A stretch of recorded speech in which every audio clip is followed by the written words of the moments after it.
Antonio de la Cruz, señores. Antonio de la Cruz, analista político, columnista, senior asociado al programa de las Américas, hombre sensato y ecuánime.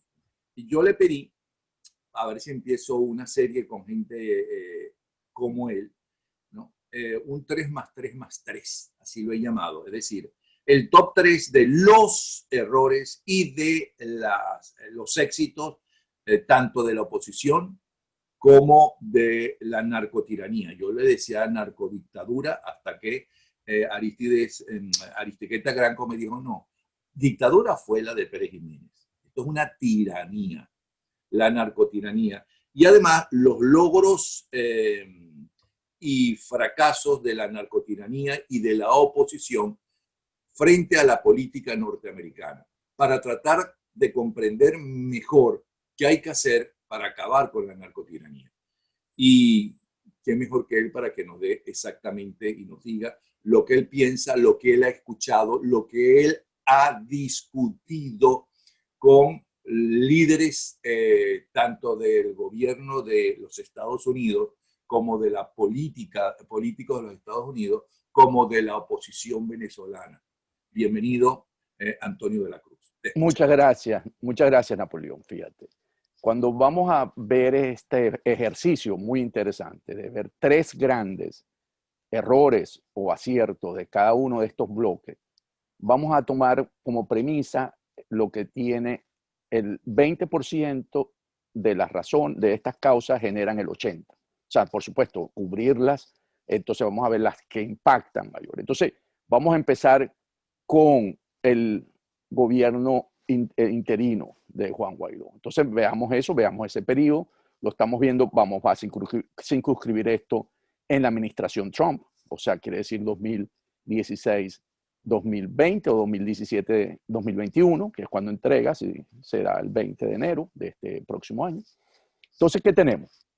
Veamos el interinato. Básicamente, cuando uno ve estos 4 años, y donde además el interinato tiene un poder que es la asamblea, el poder legislativo, que tiene, o sea, que cuando lo comparamos como poder, tenemos un poder legislativo en manos de una asamblea y Maduro tiene, por supuesto, el ejecutivo y el judicial y los otros, por supuesto, ¿cómo se llama? El del pueblo, el ciudadano, toda esa parte que cuando Chávez dividió esto en 5 poderes. Entonces, es importante tomar esto en cuenta porque sí hay un poder enfrente y se tiene además una mayoría que permite hacer acciones y tomar. Entonces, ¿qué se observa en ese periodo? En ese periodo lo que se observa es básicamente una falta de estrategia inclusiva. O sea, cuando uno va a enfrentar este tipo de régimen, como tú lo acabas de describir, narcotiranía, una empresa criminal, se necesitan todos los que están en contra de ella. O sea, aquí todos tenemos que estar juntos, desde los que son antimaduristas hasta los que son, como en el caso de María Corina, que era mucho más aguerrida, podríamos verlo en un espectro mucho más contundente, mucho más frontal, y los que se encontraban en la asamblea. Entonces, si bien es cierto, la asamblea dio para ese espectro, ese mosaico de partidos políticos, debemos recordar que eso se concentró en 4, lo que se llamó G4. Acción Democrática, que gobernó, que tuvo la presidencia, perdón, en el primer momento, PJ con Borges, que fue el segundo, Un Nuevo Tiempo, que fue con Barbosa, el presidente de esa asamblea, y después Voluntad Popular, que lo tuvo Juan Guaidó. Entonces, eso se redujo después a esos 4 partidos. Y esos 4 partidos realmente le costó integrar al resto del espectro político anti tiranía o anti, ¿verdad? En una acción funcional. Fue realmente, costó mucho y hoy eso realmente muestra que es un gran error, porque para poder lograr sacar a esa tiranía se necesita la ayuda de cada uno, hasta, ¿cómo se llama? Falcón, Eduardo Fernández, que hoy están en otra posición, pero todos debemos estar en una misma unidad y eso es importante tomarlo en cuenta. Ahí, por supuesto, se desprende, si no hay una estrategia inclusiva, es la visión compartida para alcanzar el poder, porque cada uno de estos factores fue manejando su propia visión de cómo llegar. Por ejemplo, cuando vamos al ciclo del 2019 hasta ahora, la estrategia fue el cese de la usurpación, gobierno de transición y elecciones libres. Entonces ahí, cuando llegó, ¿cómo se llama? Henry Ramos Alú a la presidencia, dijo, sacamos a Maduro en 6 meses.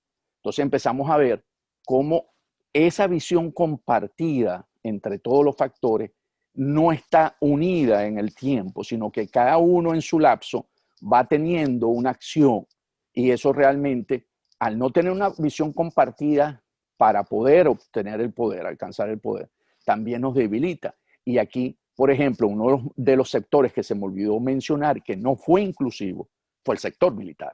El sector militar, nadie, recuerdo una conversación con un diputado, amigo mío del Zulia, que me decía, Antonio, nadie en la oposición tiene ni siquiera un compadre militar. O sea, eso es importante porque si tenemos que actuar y ver cómo sacar ese régimen, el sector militar, claro, esto fue una estrategia que utilizó Chávez cuando toma el poder y se da cuenta en el 2002 que lo pudieron sacar, cómo él empieza a desmovilizar los cuadros y empieza a poner a su gente y poco a poco fue sacando todo aquello. De hecho, Baduel, en el momento que se le presenta como una opción, él lo pone preso. Entonces, para que veamos cómo ese sector militar es muy importante también tenerlo porque es el que al final es el que hoy sostiene a Maduro desde el punto de vista represivo como fuerza en el poder. Entonces, ese también es uno de los sectores. Y lo último, para dar la tercera, acabo de decir falta de estrategia, visión compartida, es se observa desde aquí, ¿ok? Es una observación desde aquí, desde Washington, que hay desorganización dentro de todos los factores del cuatro. La desorganización se nota en la manera como se interactúa, y aquí es una perspectiva desde Washington, no interna, con los factores de poder en esta ciudad. O sea, cuando viene Borges como canciller o Carlos Vecchio como embajador, no se ven acciones coordinadas en términos a lo que se va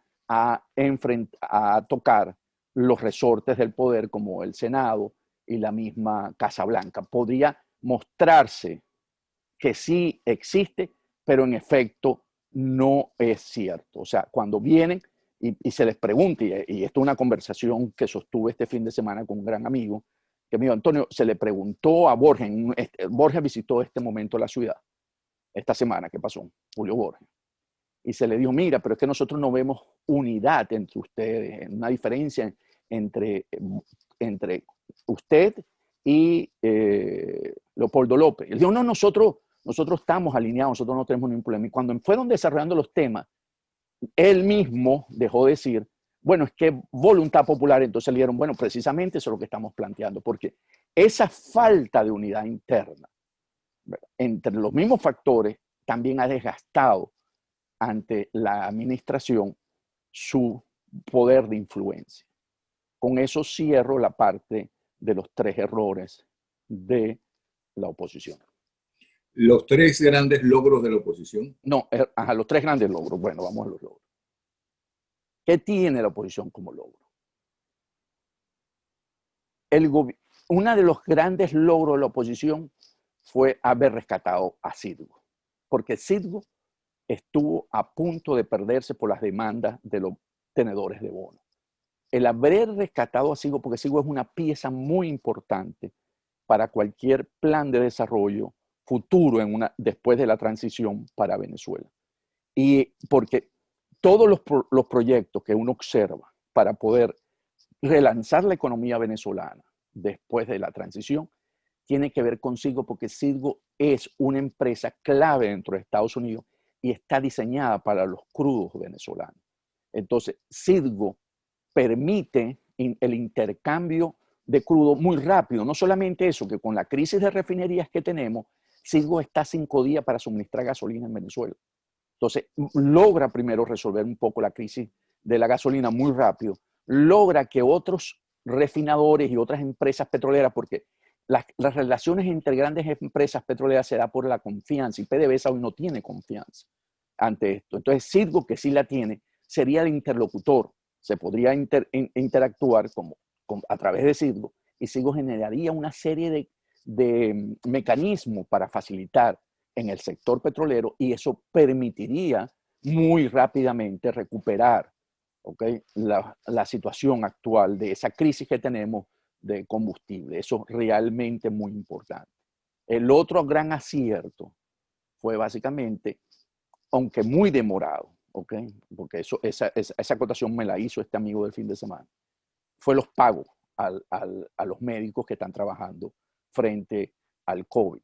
¿Okay? Dice que eso realmente muestra que puede entregar un producto y realmente lo está entregando, se le está depositando al sector salud, a las enfermeras, a los médicos, un pago que es autorizado, por supuesto, por la Administración de los Estados Unidos con un implementador y eso ha venido fluyendo.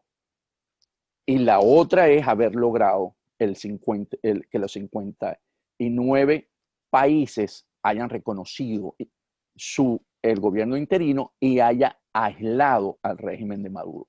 Algo que realmente le ha permitido tener, y de hecho es tan importante, que logra mantener hasta ahora el oro de Londres. Y eso, aunque no ha tenido una funcionalidad directa en los países europeos, porque todavía existen los embajadores del régimen, sin embargo tienen interlocución y eso le ha permitido crear ese bloque que lo ha reconocido y que hoy dicen que las elecciones del 6 de diciembre son ilegítimas y que no van a ser reconocidos. Ese es un gran logro porque tiene un mundo internacional que lo apoya y que es necesario para continuar en esta lucha. Después del 5 de enero 2021, ese apoyo de esos países va a ser fundamental, porque si en un momento determinado se logra perder por X, realmente sería mucho más difícil enfrentar al régimen, porque empezaríamos a tener entonces dificultades para tener acceso al oro de Londres o protegerlo. La misma Citgo entraría en un riesgo si eso llegase a suceder, porque realmente quien hoy permite que todo esto pueda tener el interinato es ese reconocimiento por estos países. Vamos ahora con los 3 principales logros y los 3 principales fracasos de la narcotiranía. Ok, aquí realmente hay que verlo como estos 3 grandes errores es lo que no, él sigue en el poder, por lo tanto uno puede decir, bueno, ¿dónde están sus errores si él sigue en el poder? ¿Verdad? Entonces tú vas a decir, pero que le dificultó, que le ha puesto un poco más difícil ese mantenerse en el poder.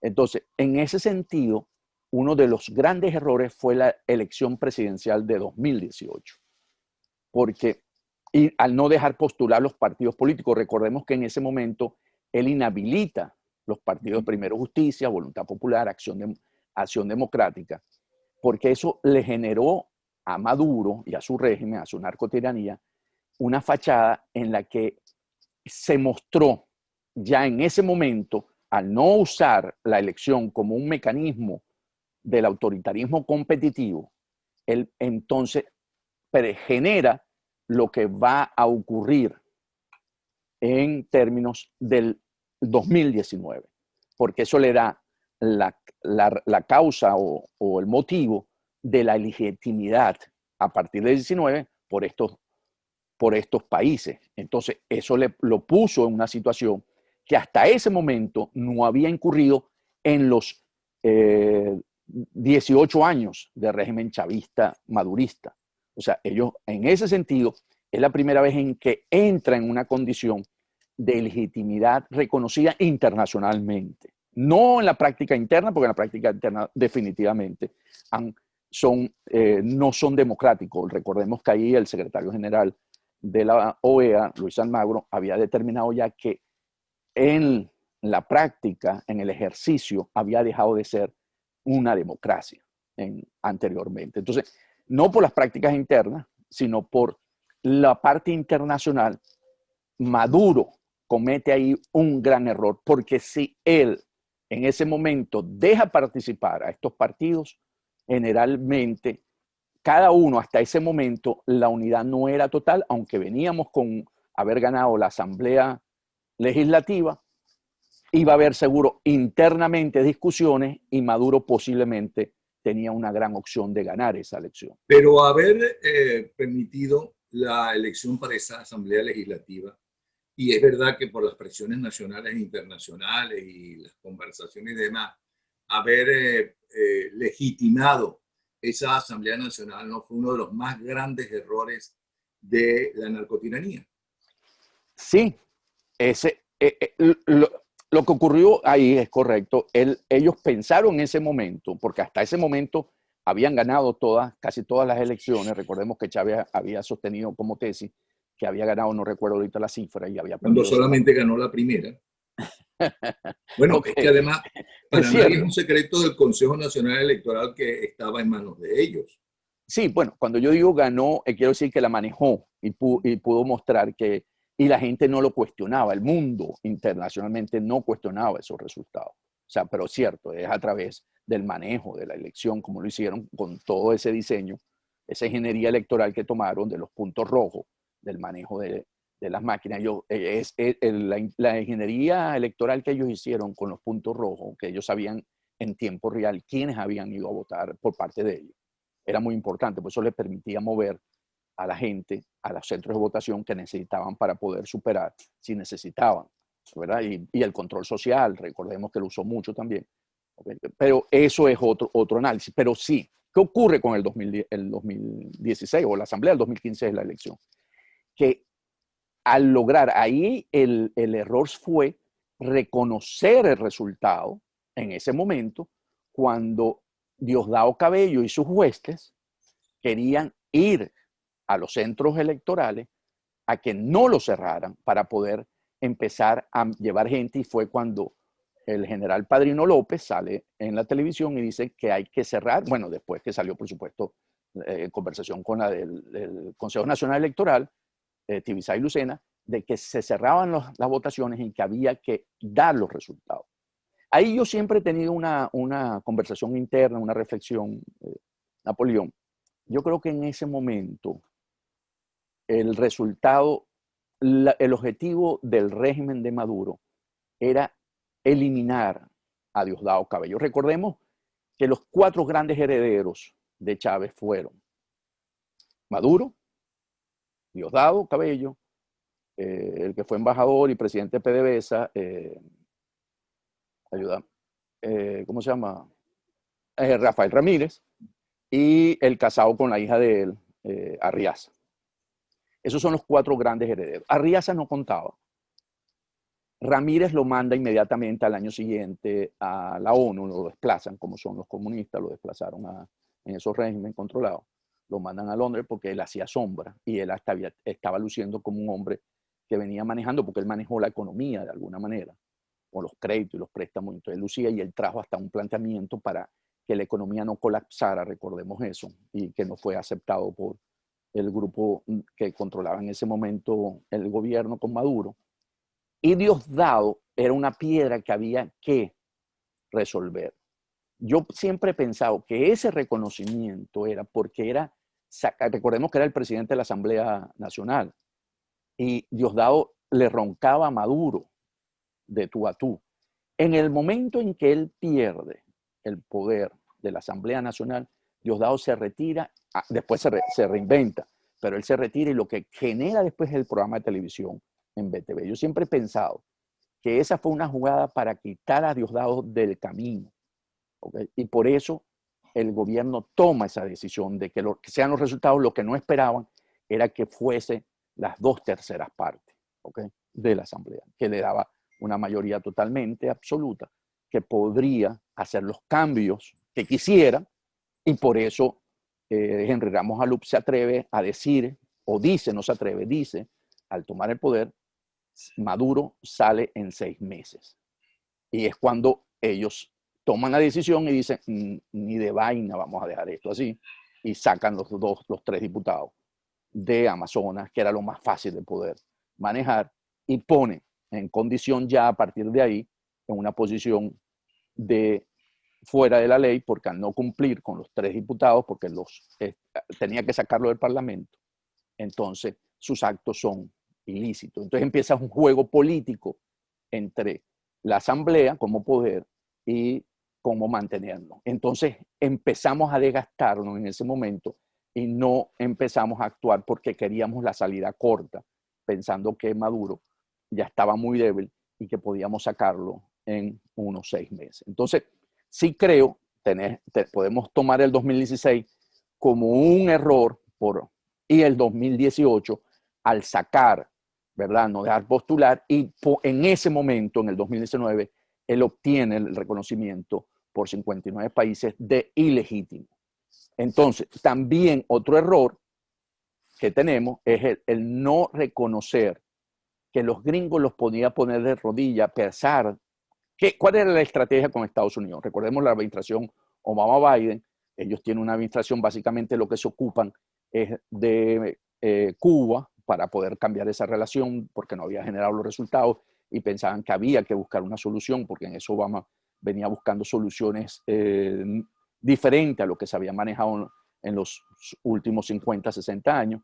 Y el proceso de paz de Colombia. Eran las 2 grandes políticas para América Latina, para esa administración. Pero ¿cuál era la seguridad del régimen de Maduro? En que ellos pagaban los bonos. Si algo tenían los bonos venezolanos, era que cumplía, recordemos, Maduro con el pago inmediato, porque pensaron que teniendo satisfecho a Wall Street, era una manera de influenciar a la administración actual en ese momento y la futura, porque definitivamente los factores en Estados Unidos de Wall Street son importantes y el cumplimiento consuetudinario les permitía tener esa entrada, porque era un bono además donde mucha gente, el rendimiento era sumamente bueno porque tenía alto rendimiento, recordemos en el mercado era de alto rendimiento y por lo tanto había muchos bondholders que tenían en la cuentas bancarias, financieras, y eso le permitía pensar. Y ahí Maduro se equivocó también, hay un error, porque Trump, que no viene de ese sector, él viene del sector inmobiliario, pero que es un irruptor, a él por ahí no era la forma, y ahí se equivocó en el momento de seguir actuando y le salió esa jugada que no previeron, en la que él iba a tener esa política de máxima presión hacia Venezuela y hacia lo que llamó Cuba, Venezuela y Nicaragua, ¿okay? El eje del mal. Entonces, eso también, ¿por qué? Porque al tener esa política de máxima presión, ¿qué ocurrió? Que empezó a mermar su capacidad de financiar a los grupos que estaban alrededor del régimen de Maduro. Y ahí realmente empezó a tener más dificultades. Hay uno, porque como metimos el 2016, vamos a meter el 2016 juntos, que es el último que voy a tener para el régimen, es el abuso de los diálogos, el debilitamiento, cómo usó el diálogo el régimen para desgastar a la oposición, pero también ahí, en ese momento, él pierde un poco, y sobre todo cuando el Vaticano participó y quedó muy mal, cuando no logra, ¿verdad? Estamos hablando que participa, él logra sentarlo en la mesa, pero se da cuenta que no está comprometido el régimen de Maduro a una solución real. Y ahí, esto es una información dada por esta persona que te dije que conversé el fin de semana, que el Papa se sale del juego en términos de seguir facilitando, ¿verdad? Pero el Papa no se sale del juego porque ahí se llegó a un acuerdo que no cumplió en la la oposición. narcotiranía. Perdón, la narcotiranía, sí, es que estamos hablando de Es narcotiranía. por eso que fue un error de la narcotiranía, en Sí, concreto ese diálogo, llegar a un ese ya. acuerdo por fin, porque hasta ese momento lo que hacía era alargar y alargar Alargar, hasta que alargar un y no logro. cumplir. Es correcto, es correcto. Entonces logra, entonces sale el Papa, entonces él pierde acordemos que el Papa fue importante para las relaciones con Cuba. Estamos hablando de Estados Unidos, ¿verdad? Entonces pierden un apoyo importante en términos continuos. Y además Entonces, no pierde también ya de buena parte de los europeos, aunque aparentemente no oficialmente, corrígeme si estoy en un error, en creer que a través del diálogo, como con otras dictaduras y como en otras circunstancias, se podía llegar a un acuerdo y salir de ese problema. Los sí, europeos ahí no se dan cuenta, bueno, es que esta gente no son políticos, esta gente no son dirigentes que le interese su país, esta gente son diferentes y lo que le interesa es estar en el poder y punto. correcto. Recordemos que ahí trató de entrar, ¿cómo se llama? Noruega, sí, el diálogo que lo lleva. Y entonces empiezan a tener y empiezan a ser vistos que usan el diálogo para mantenerse, eso que tú estás diciendo, per se en el poder. Y eso realmente los empieza a colocar como a mostrar ese rostro de narcotiranía, como tú lo estás diciendo, porque, por supuesto, el narco está señalado desde la administración Obama-Biden, cuando empiezan a dar los indictments. Y sin embargo, ¿verdad? Aquí ya en la parte de tiranía se empieza a tomar en cuenta por parte también de esta comunidad internacional. Y al no lograr ese consenso, entonces también tenemos, ¿verdad? Al final, su gran error, pensar en que la violación de los derechos humanos, ¿verdad?, con una comisionada como Michelle Bachelet, iba a lo mejor a hacerse de la vista gorda, pero no pudo. Entonces, el que Bachelet haya señalado a ese régimen como de crímenes de lesa humanidad, aunque no, ella no, hasta ese momento no lo hace, y empieza a señalar los abusos de los crímenes que ocurren en Venezuela y empieza a tener una lucha por los derechos humanos. Ese también porque Bachelet siempre había estado en la esfera de influencia de una manera, no por creer en el socialismo del siglo XXI, sino por compartir ideas en términos de la parte del bienestar social y el Estado benefactor.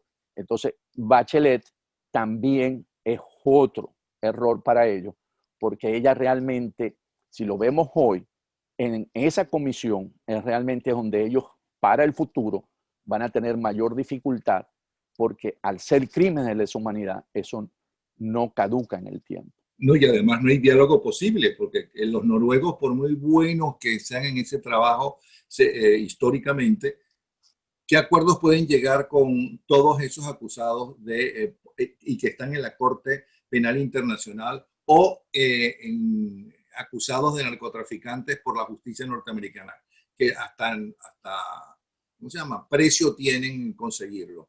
Es Eh, correcto. ¿Cómo, Entonces, ¿Qué pueden ofrecer? Ah, que te dejamos ir a Cuba y nos hacemos los locos.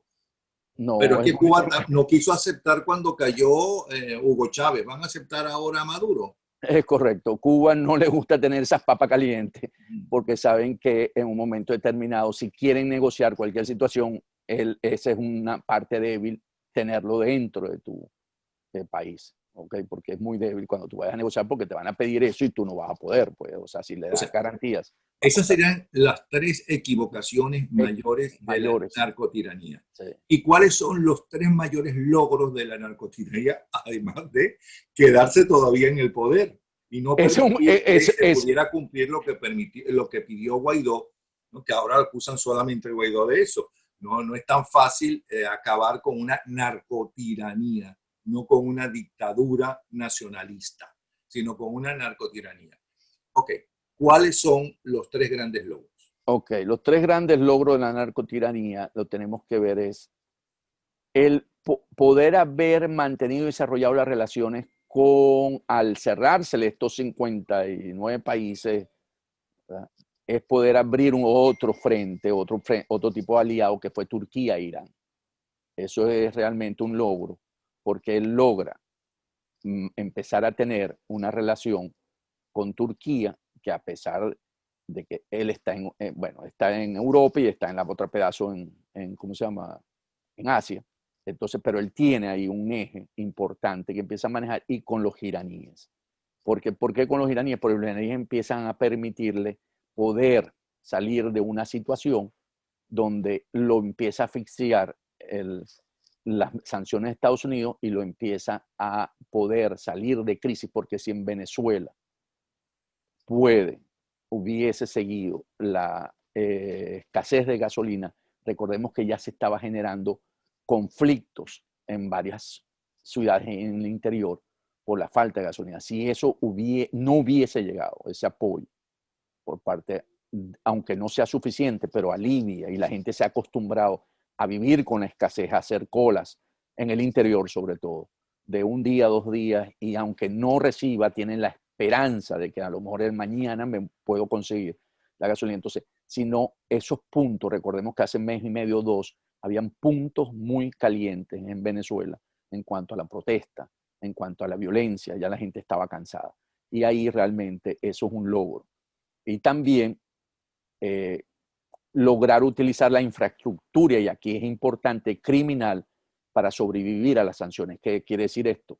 El oro, el coltán, el permitir la parte del narcotráfico, toda esa, porque eso, al mermarle los ingresos por parte de las exportaciones petroleras, empezó a funcionar la economía ilícita, y esa economía ilícita permitió que no se agotara todos los recursos internos, porque empezó a tener internamente todo ese movimiento. Un poco lo que hoy estamos viendo con el tener cuentas en dólares en los bancos. Esto es básicamente para permitir circular estos dólares dentro de la economía, ¿ok? Porque necesitan, de alguna manera, que estos dólares que genera esta economía, que podríamos estar hablando alrededor de unos 9.000 millones de dólares al año, esto se necesita introducir. Antes, con los ingresos petroleros, no era tan importante, porque lo que se hacía es que se lavaba en términos del uso de bonos de PDVSA o bonos de la nación, que han dejado de utilizarse porque nadie puede hoy operar con esos bonos. Pero tú necesitas ahora que la economía, ¿verdad?, se mueva, y una de las maneras es a través de estos dólares que ingresan al país, y que lo ha logrado hacer a través de esa infraestructura criminal que hoy mantiene el país. Entonces tenemos los tres: mantener y desarrollar las relaciones con Turquía e Irán. Eso le permitió buscar las formas de poder traer gasolina y lograr utilizar la infraestructura criminal para sobrevivir ante las sanciones petroleras. Esos serían los tres logros de la narcotiranía, además del principal, todavía estar en el Claro, poder. claro, lo mencionamos como primero, que era el mantenerse en el poder. Vamos ahora con los tres mayores logros y los tres mayores equivocaciones o fracasos de la política de los Estados Unidos frente a la narcotiranía venezolana. Lo incluyo también porque eso es fundamental, evidentemente, en todo lo que estamos viviendo y en el interés de buena parte de los venezolanos. Esperar que Estados Unidos sea quien sea fundamental en la caída de la narcotiranía. Uno de los... ¿Vas a empezar con lo negativo o con lo positivo? Como hemos empezado por Con lo los negativo. errores, sí, por los errores, sí. Uno de los errores que tiene la administración Trump es básicamente mucho garrote y poca zanahoria. ¿Qué quiere decir esto?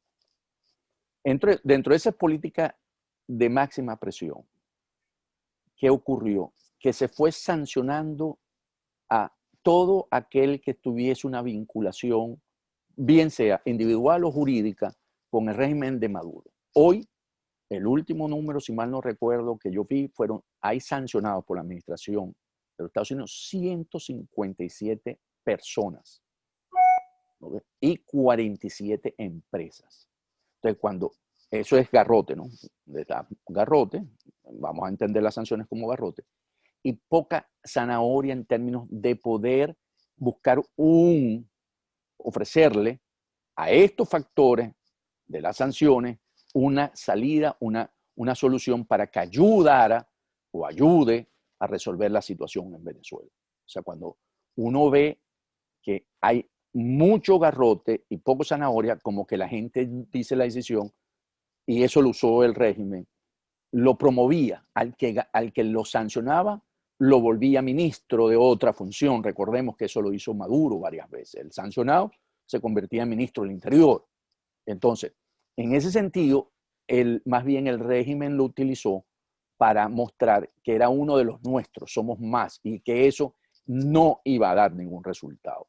Cuando Pero lo vemos, perdona, frente a eso también, y aunque no se hacía público, tengo entendido que también trataban de dialogar con elementos importantes del narcorrégimen y se sentaron.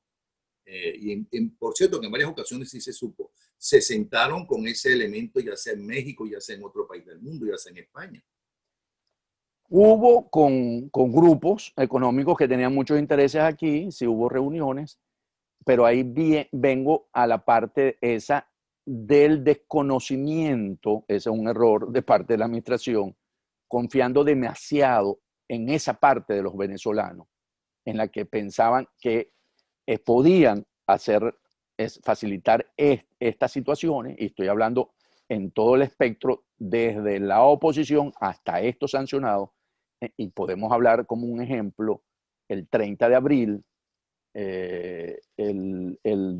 la ayuda humanitaria, en la que se creía que se tenía los mecanismos para hacer los esfuerzos y poder lograr el objetivo, y a la final no se logró. Yo creo que aquí la administración tuvo mucha confianza en esos interlocutores y resulta que muchos de ellos jugaron en la cuerda floja, jugaron para ambas partes. Y cuando veían que no les daba eso que estamos diciendo, la zanahoria, que le ofrecía a ellos para poder seguir, y comparaban con lo que tenían con el régimen, se quedaban con el régimen y traicionaron a la opción de los Estados Unidos.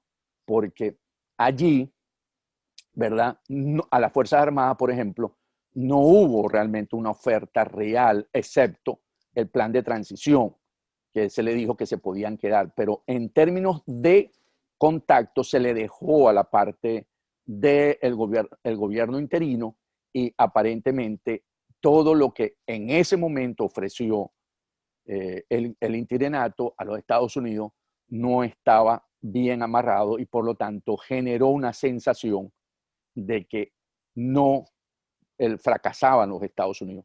Y allí eso generó una frustración en el presidente Trump, porque aquí sus asesores decían que venían un proceso controlando para la salida de Venezuela, y él confió.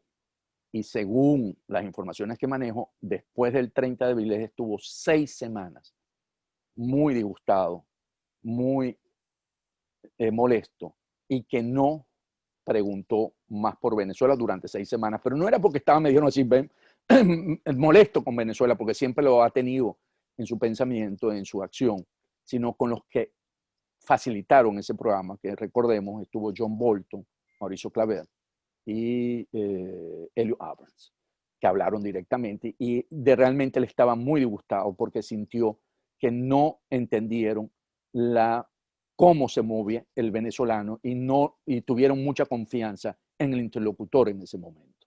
Entonces, eso realmente es un error para los Estados Unidos, siendo una potencia una potencia que puede tener muchos elementos y poderse comprometer y poder fracasar. En ese intento quedó sumamente mal, porque en ese momento el resto de los países, del concierto de los países, se dio cuenta, los 59 países, que Estados Unidos andaba buscando una salida de fuerza también, y que ellos no estaban de acuerdo, porque aquí una de las críticas que se le hace a la administración Trump es que actuaba de una manera unilateral, no una manera con los demás países, multilateral, que es uno de los enfoques que trae Biden para la nueva administración, de poder actuar a través de la Unión Europea, la ONU, para poder ver si puede lograr doblegar una solución para Venezuela. Entonces, Eso realmente fue un gran error dentro de la administración norteamericana. Este es el primero. ¿Cuál sería el segundo? No, tenemos el desconocimiento, confiando en los venezolanos, ese es uno, ¿verdad? Dijimos mucha zanahoria, y mucho garrote y poca zanahoria, es el segundo. Y el tercero, dijimos, el no entender los resortes que mueven a las Fuerzas Armadas de Venezuela para lograr el cambio que se produce. El no tener eso, y que fue básicamente por la relación con los interlocutores, ¿okay?, en Venezuela. Y eso realmente generó frustración en el presidente. Aquí consideran, y esto es una consideración que fue aportada por una persona muy cercana a la administración, que el reconocimiento de Guaidó, al no haber dado ningún resultado tangible, puede haber sido un error, porque al momento en que reconoce a Guaidó, se casa con esa opción y es una única solución que ve y no deja otras opciones abiertas. Claro, visto hoy, a la luz de que no hay un resultado tangible dentro para que hubiese un cambio en Venezuela. O sea, vuelvo a decir, conversando con varias personas, me dijeron, yo creo que eso puede ser hoy tomado, viendo la administración, viendo los 4 años, como un pequeño error. ¿Y cuáles serían los 3 grandes éxitos de la política norteamericana frente a la lucha contra el narcorrégimen venezolano? Lo primero más importante que hizo, su gran acierto, aunque no fue aceptado por la narcotiranía, es la propuesta de transición del Departamento de Estado. Esa propuesta de transición realmente es un marco que puede ser utilizado para la solución en Venezuela. Que es lo que suele suceder históricamente, o por lo menos en el siglo XX, por lo menos para acá, con los dictadores y con los grandes problemas. Vamos a hacer una transición, tú te vas para otro sitio, se quedan algunos de ustedes, inclusive que pasó en Venezuela cuando Pérez Jiménez se quedó un gobierno de transición que al principio, una junta de gobierno que dirigía Wolfgang Larrazábal, pero que al principio tenía gente importante del régimen de Marcos Pérez Jiménez, militares por cierto, y es verdad, duraron muy poco, algunas horas, pero hubo 3 juntas cívico-militares. Correcto. ¿Okay? Sí. Entonces propusieron eso y no resultó. Entonces, esa propuesta de la transición es un gran acierto. Lamentablemente, no fue acogida por el régimen, en la narcotiranía, perdón, y no fue empujada muy fuerte por el literato, porque en ese momento se dijo la propuesta que nosotros pusimos en Noruega. Y realmente esto pudo haber confluido si se hubiese aceptado, porque le daba una solución a todas las partes, como tú acabas de decir. Okay, era bastante inclusiva en cada uno de sus elementos. Y siempre es interesante tenerlo a mano, porque yo creo que ahí está el corazón de cualquier propuesta de salida para una nueva administración con Biden, ya que Biden cree en una solución negociada y una solución electoral. Yo creo que ahí hay toda una serie de elementos muy importantes. Lo otro es haber colocado, haber destapado, descubierto el Estado criminal. Eso que estamos hablando, esa corporación criminal, al ponerle precio a las cabezas que la dirigen, al tener casos con la justicia norteamericana de narcoterroristas, al señalar eso, porque no es un Estado dictatorial con el que tú puedes negociar, no, estás enfrentando un Estado criminal. Y hasta que no todos estemos en esa página, nosotros vamos a tener que tomar decisiones que puede ser que no nos llegue a alcanzar el objetivo de la restauración de la democracia en Venezuela.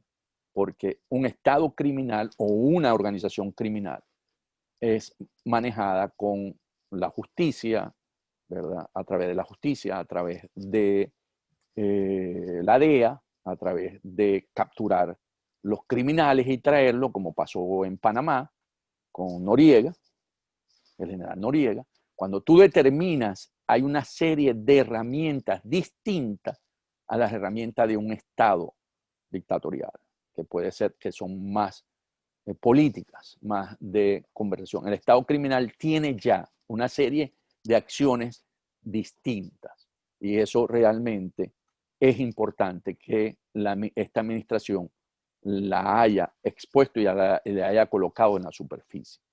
Y la tercera es la operación militar en el Caribe. ¿Ok? ¿Por qué? Porque esas operaciones militares mostró que sí había un músculo militar que está actuando. Lo que pasa es que no hay una acción directa, esto es una acción indirecta. Son para evitar básicamente el flujo de esas actividades ilícitas que hoy le permite al Estado sostenerse ante las sanciones económicas que tiene. Entonces, esa acción militar, además acompañada por 20, 22 países, creo que es, en esa operación muestra, primero, que no es solamente Estados Unidos, es una de las acciones que Estados Unidos logra convocar a los países que lo acompañen. Y en ese sentido es también un logro, porque ahí se crea una fuerza multinacional que no ataca, no provoca una salida del régimen, pero que está allí con presencia, que está escuchando y que está viendo cómo que está ocurriendo. Recordemos que varias veces se ha acercado a las aguas territoriales de Venezuela y ha entrado, porque son las maneras como ellos van captando inteligencia y que tienen. O sea, eso también es algo que es positivo para la administración de los Estados Unidos. Entonces, las tres tareas, la propuesta de transición, descubrir, destapar el Estado criminal y la presión militar o la acción militar, la operación del Caribe, la operación que hicieron, porque permite los esfuerzos multinacionales y enfrentar y mostrar que ese flujo que tenía de ingresos a través de actividades ilícitas también se ha reducido. Ahora, y para finalizar, y interesantísimo todo lo que nos has dicho, y vuelvo a repetir, no es que él piense e invente que esto debió haber sido así, sino en base a la información que él tiene, saca todas esas conclusiones, información directa de donde él está, Washington, de la dirigencia política, económica y militar. Te pregunto, la no intervención militar que tanta gente apoyaría en Venezuela, ¿es un logro o un fracaso de la oposición, de la narcotiranía o de la política exterior norteamericana? La intervención directa. En algún momento se pensó en una intervención, porque Estados Unidos ha intervenido muchísimos países. Claro que últimamente es verdad que no, pero cada vez que ha intervenido, los que están en contra de una intervención militar dicen que tienen el grave problema de que se tienen entonces que quedar allí y que viene un caos. Y ponen como ejemplo, bueno, varios países del Oriente, varias intervenciones. Sí. Los que están a favor dicen, bueno, pero lo lograron en Panamá, lo lograron en Grenada. Los que están en contra dicen, sí, pero eso lo hicieron cuando los norteamericanos, el pueblo, convencen al pueblo norteamericano de la necesidad para la seguridad de ese pueblo de intervenir allí. En el caso de Grenada, bueno, porque estaba una isla del Caribe que le ponía con los cubanos, ¿no? Boicotear el paso libre por el Caribe. En el caso de Panamá, bueno, sabemos lo del canal, sabemos que allí además tenían tropas, ¿no? que norteamericana, y así todo, mira todo lo que le costó, y las tropas estaban allí. ¿Cuál es esa historia? Aunque eso da para otro programa interesantísimo. ¿Okay? Fíjate, la intervención directa, que puede ser extractiva, especial, que la gente ha dicho no es la invasión de Normandía, porque hoy en el siglo XXI no se hace ese tipo de acciones, ¿verdad? Los soldados subiendo por la autopista Caracas-La Guaira, no. O sea, la gente, o lo que se ha planteado siempre son acciones muy puntuales. Hoy que se utilizan los drones, ¿verdad? Y sí. Tú sabes, y el hombre está en Dakota del Norte, ahí como si estuviera jugando, ¿verdad? En un juego, videojuego, ve el dron, ve el objetivo, ¡pum! Y eso hoy en día, el error es muy pequeño. Y lo vimos cuando Estados Unidos tomó la decisión de eliminar al general iraní Salamani, ¿verdad? Que realmente eliminó a su comisión, no mató, no hay externo, ¿no? O sea, en consecuencia secundaria. Entonces, ¿qué pasa? Allí básicamente para la administración Trump y directamente para Trump, Trump sí pensó que esa era una opción real en Venezuela. Y tengo entendido, y perdón que te interrumpa, que tanto Trump como Guaidó estaban de acuerdo en esa intervención en un momento dado, y que es más, Trump la pidió. ¿Es verdad correcto, o es mentira? es correcto, fíjate, cuando Juan Guaidó visita Estados Unidos y tiene la reunión con Trump, al día siguiente, después del discurso del State of the Union, como se le llama, que ve Trump la aceptación de Guaidó por parte de los demócratas, como se pararon y aplaudimos, recordemos aquella noche. Trump toma la decisión de reunirse, de darle la agenda a Juan Guaidó y tener una reunión al día siguiente. Entonces, en esa reunión que conversan, y recordemos que fueron 2 horas de conversación. O sea, con Trump no llegaron a las 2 horas, pero todo el tiempo que estuvo Juan Guaidó ahí fueron 2 horas. Empieza Juan Guaidó a contarle toda su cosa y él le hace una pregunta y le dice, esto que estoy contando es por alguien que estaba ahí que me dio la información este fin de semana. Le dice, ¿y los militares? Y Juan Guaidó cree que es los militares venezolanos y le empieza a hablar de los militares venezolanos. Dice, no, los militares. Entonces, en ese momento la agarra y hablan de los militares norteamericanos, los gringos. Y entonces, claro, por supuesto, Juan no tiene cómo tener una respuesta, pero él le está preguntando si ha habido conversaciones para una posible acción de fuerza en Venezuela con los militares americanos.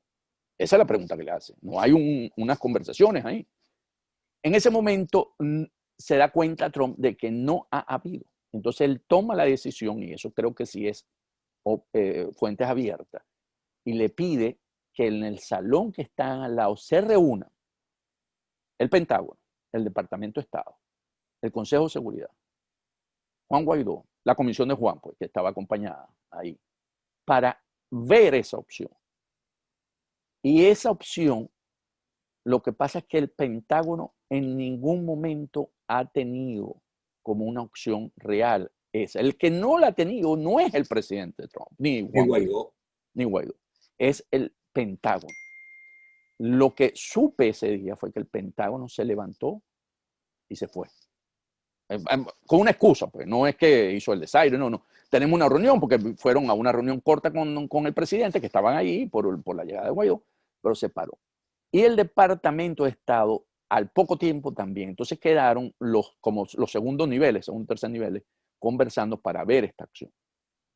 Lo que concluye esta fuente es que la acción del Caribe es producto de esto como una respuesta a eso que el presidente quería.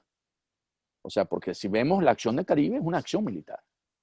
Bueno, bien sea para controlar el narcotráfico, pero es una acción militar. Entonces pareciese, me dijo, que esa fue la forma como consiguieron ante la solicitud del presidente y del gobierno interino de poder darle una respuesta militar a la situación en Venezuela. Entonces, realmente, eso cómo se puede ver ahora. Al no ejecutar, bueno, tenemos la del Caribe, que vimos que ya era positivo para los Estados Unidos, es un logro. Podemos pensar que en términos de Nicolás Maduro, él es, al no tomar en cuenta que lo dijimos anteriormente, al no valorarlo, esto pudo haber sido un error. ¿Okay? Porque si esto se hubiese convertido no solamente es una acción contra el narcotráfico, hubiese sido también, es un error, porque hoy Estados Unidos tiene mucho más información de lo que pasa en Venezuela que antes. Entonces puede ser un error. Y para el interinato, aunque no es la salida de Maduro, es un acierto parcial. O sea, no se le puede dar el 100% porque no logró la salida de Maduro. Entonces, bueno, pero sí es un acierto porque vuelvo a insistir que eso hay que verlo como una acción militar. Okay. No. Por último, en el caso de Cuba, que sí está interviniendo directamente en Venezuela, en narcorrégimen, en la narcotiranía, en el caso de Cuba hubo una amenaza de invasión cuando los misiles famosos soviéticos se estaban instalando en Cuba y aparentemente ya algunos estaban instalados en funcionamiento según lo último que se ha descubierto. Puede ser verdad o mentira. ¿Okay? Pero después no hubo ninguna intervención militar. Me dijo uno de los entrevistados que ha trabajado en la CIA, es de la CIA, que no se hizo porque descubrieron que la mejor forma de arruinar a Rusia, a la Unión Soviética, era el mantenimiento a Cuba, porque Cuba siempre ha vivido de los demás. Bueno, de hecho, buena parte de la ruina de Venezuela y casi su desaparición es justamente eso también. Pero no ha resultado el bloqueo a Cuba, tampoco ha resultado, porque también sigue Castro o los Castro en el poder. O sea, ni los demócratas han logrado, ni los republicanos han logrado que caiga la dictadura y han luchado en contra de eso. ¿Cuál es el futuro de Venezuela entonces? Cuando uno ve Cuba en esa perspectiva, ¿no? De cómo Cuba sobrevive a las sanciones norteamericanas, que bueno, si bien es cierto, lo sostiene la ex Unión Soviética y le costaba dinero a la Unión Soviética porque tenía que financiarla, si mal no recuerdo, para los dólares de aquel momento estaba alrededor de 8.000 a 10.000 millones de dólares anuales. Y eso era plata para ese momento. Y ellos generalmente, como tú has sostenido, nunca han generado una actividad que les permita sostenerse, sino siempre han vivido de regímenes que lo financian, que le ayudan. De chulear. Sí, bueno, yo quise usar la palabra, han chuleado, sí, es correcto, son unos chulos. Los Castro en ese sentido han sido unos chulos mundialmente y han mostrado un proyecto de la Revolución Cubana que no es exitoso, como tú lo señalabas en la introducción cuando hablábamos fuera de cámara, de que es un Estado demasiado pobre y que la gente no lo ve, que lo que quiere ver es el logro de la educación y de la salud, pero no ve el estado real de cada persona que vive precariamente. Entonces, pero también tenemos que tomar en cuenta que en ese momento, cuando empiezan las sanciones, quienes realmente le dan un balón de oxígeno a Cuba es España, es Canadá en el sector turístico.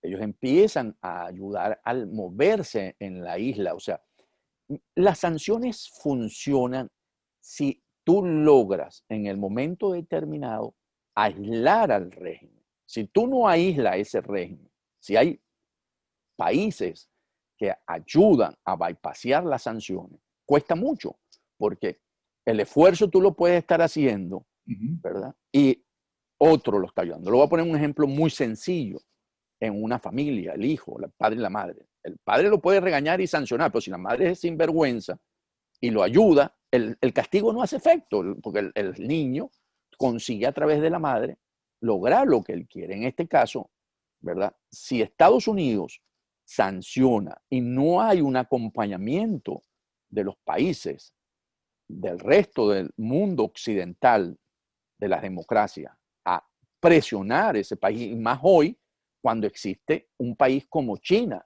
Rusia. Rusia no es tan clave, lo es desde el punto de vista de crear una posición geopolítica, pero no es tan clave como China. China sí tiene hoy peso, porque China puede dar una ayuda económica, puede tomar la decisión y ellos sí tienen pulmón. Entonces, en una situación como la que existe hoy mundialmente, como con la presencia de China, yo creo que las sanciones son importantes, pero yo, aunque la administración Biden va a suavizarlas, y yo creo que las va a ir poco a poco desmontando, las que para mí hoy funcionan más son las secundarias. ¿Por qué? En las secundarias, ¿qué quiere decir? Que toda aquella empresa que quiera hacer, sancionan a PDVSA, ok, esa es la primaria, está sancionado PDVSA. La secundaria, ¿cuál es? Que todas aquellas empresas que quieran hacer negocio con PDVSA van a ser sancionadas también. Porque allí sí hay un poder real, que es el uso del sistema del dólar. O sea, cuando yo le digo a una empresa que hoy globalizada, nosotros te vamos a sancionar para que no puedas seguir utilizando el dólar como tu mecanismo de intercambio de bienes, ahí te dicen, déjame pensarlo. Y de hecho, el ejemplo más concreto que hay se llama Rosneft. A lo que Rosneft le dijeron a sus dos... Es la petrolera rusa. Rusa, discúlpame, y que estaba muy metida en Venezuela y que apostaba por Venezuela, y que Igor Serchin, que es el CEO de esa empresa, se identificaba con el régimen y con Chávez muy fuerte. ¿Okay? Entonces, y que Igor Serchin es uno de las manos derechas de Vladimir Putin. Entonces, cuando a Rosneft, Estados Unidos, el Tesoro le dijo, vamos a sancionar tus empresas comercializadoras, ¿verdad? Que es Rosneft Trading y la otra, ¿verdad? Son dos que tiene. Y fue en marzo de este año y en abril de este año. Rosneft dijo no, hasta aquí. Y le dijeron a Maduro, nosotros lamentablemente no podemos seguir exportando tu petróleo ni trayéndote gasolina. Nos retiramos de Venezuela, vamos a mandar una empresa de maletín para que maneje nuestros activos, pero nosotros te dejamos. Ese elemento, esa es una lectura que no ha sido profundizada, pero es allí donde tú ves los resultados. Cuando tú le dices... Y entendí que tú crees que Biden va a utilizar ese tipo de política y menos... La va a suavizar, la va a suavizar. Ok, entonces la pregunta es... No, la va a suavizar, ¿por qué? Porque la narrativa de los otros, para poder evitar esto, es que eso ha causado la crisis humanitaria en Venezuela. Entonces, Biden, que está preocupado por la crisis humanitaria en Venezuela y se le está asignando la causa a las sanciones secundarias, entonces Biden en ese sentido va a tratar de que estas sanciones secundarias no tengan ese impacto. Pero yo sí creo que esa es una de las sanciones. Yo las individuales las entiendo, pero las que yo creo que doblan realmente, porque es la secundaria. Porque tú empiezas a aislar las empresas que entran a hacer negocio con la narcotiranía y los países, o sea, Turquía, por ejemplo. Si eso sucediera con Turquía, con empresas turcas que pudieran estar haciendo algunas acciones en Venezuela, que por supuesto hay que tener sancionado a las empresas. Entonces, tú empiezas a ver que sí, porque en el momento en que tú no puedes usar, el comercio se mueve como tú lo sabes. ¿Y la China, entonces? La China es distinto, le quedaría a China, pero China, que está en este momento, hasta hace muy poco, no queriéndose pelear con los Estados Unidos porque necesita todavía, no ha llegado a ser la potencia número uno. Entonces, disgustar a los Estados Unidos en su patio trasero es manejable. O sea, yo creo que ahí se puede manejar con la China. Decirle, mire, nosotros realmente estamos interesados, porque recuerda que lo que está haciendo China está creciendo en su patio trasero. Ha creado islas, acaba de agarrar Hong Kong. Entonces, para ellos no es difícil. Está metiendo como nadie en Europa, para empezar pues desde Italia en adelante. Correcto. Pero entonces, lo último, porque esto ya llevamos más de una hora. Biden va a ser el próximo presidente de los Estados Unidos. Totalmente, totalmente. No nos engañemos. No. Yo ahí no tengo duda. No, sí. Pero por lo que tú sabes de cómo ya se empieza a manejar y se está discutiendo el caso de Venezuela, la gente de Biden lo está en este momento discutiendo. Lo que no logró Trump con esa política agresiva, directa y hasta querer intervenir militarmente, como ofreció indirectamente intervenir militarmente. Todas las opciones están sobre la mesa. Entonces era verdad, no era una mentira de Trump. No, no, no, no. En un momento determinado era totalmente cierto. Okay. Totalmente cierto. ¿Tú crees que el gobierno de Biden pueda lograr lo que no se ha logrado durante todo este tiempo, es decir, liberar a Venezuela? Mi mejor escenario es si en el 2021 la administración de Biden no logra colocar toda la presión posible para una salida negociada, como él lo ha dicho, diplomática, con la Unión Europea, con las multilaterales, en el 2021. ¿Okay? Si en 2021 él no logra meter esa presión y buscar la solución presidencial, la elección presidencial, con la parlamentaria, porque esta del 6 de diciembre va a ser desconocida otra vez por estos 59 países, yo creo que allí a Biden se le va a ir el tiempo y se le pueden ir los 4 años. ¿Por qué? Porque una vez pasado el 2021, ¿qué ocurre? Podemos ver a un Maduro sobreviviendo otra vez un año más. Y recordemos que él, con la ley antibloqueo, las empresas petroleras que hemos estado hablando van a regresar al país. Y sobre todo, empezando con Chevron, van a comprar esa parte que le quedan de las asociaciones estratégicas, porque recordemos que la mayoría de las acciones que hoy están en manos de PDVSA están dispuestas a venderlas. Y al tener mayoría de las acciones, ellos van a ser dueños del proceso, van a ser dueños del producto, ellos pueden hacer. Entonces, al tener, como toda empresa, como una empresa común y corriente, y eso realmente va a generar en Venezuela una situación en la que Maduro empieza otra vez a tener ingresos por exportaciones petroleras, y eso puede ir mejorando lentamente la situación interna del país. Ok, espero que no se pueda lograr por parte de la narcotiranía semejante cosa. No, te dije, si no lo logran en el 2021. Yo lo que he estado conversando aquí, que en el 2021 Biden debe cumplir con su agenda. No la deje para después, porque después puede ser tarde. Bueno, interesantísimo todo este panorama. Creo que tenemos más claro el panorama, los logros y fracasos de cada una de las partes en juego por nuestra libertad o para continuar la narcotiranía. Gracias, Antonio de la Cruz, columnista, analista, además, déjame ponerme la lupa de los 40 o más de 40 años con ellos, senior asociado al programa de las Américas. De verdad que muchísimas gracias, Antonio. Como siempre, muy interesante tus conversaciones, tus charlas, tu cátedra. Un abrazo. Muchas gracias, Napoleón, por la invitación. Un placer. Un abrazo.